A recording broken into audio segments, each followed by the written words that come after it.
નવસારીમાં વેસમાં ઉભરાર state highway નજીક કાયસર ટેમ્પા સાથે ઘટના બની છે।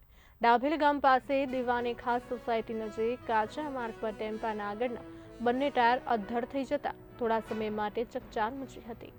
સદભાગ્યે કોઈ જાનહાનિ થઈ નથી। મળતી માહિતી મુજબ આઈસર ટેમ્પામાં પતરા ભરેલા હતા। ચાલક વેસમા તરફથી આવી ડાભેલ ગામની સીમમાં આવેલ દીવાની ખાસ વસાહત પાસેના કાચા રસ્તા પર ટેમ્પો પાર્ક કરી આરામ માટે ઉભો રહ્યો હતો। બાદમાં તે મરોલી 4 રસ્તા તરફ જવા માટે ફરી રવાના થયો હતો, પરંતુ થોડેક અંતરે જ ટેમ્પાના પાછળના ભાગનો ફાલકો અચાનક ખુલી જતા ભરેલા પતરા પાછળની તરફ ખસી આવ્યા હતા, જેને કારણે વાહનનું સંતુલન બગડ્યું અને ટેમ્પાના આગળના બંને ટાયર અધ્ધર થઈ ગયા હતા।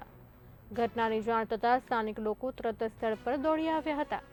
હાલ તો ક્રેન બોલાવી ટેમ્પાને મૂળ સ્થિતિમાં લાવવા કામગીરી હાથ ધરવામાં આવી રહી છે। સદભાગ્યે આ સમગ્ર ઘટનામાં કોઈ જાનહાનિ થઈ નથી।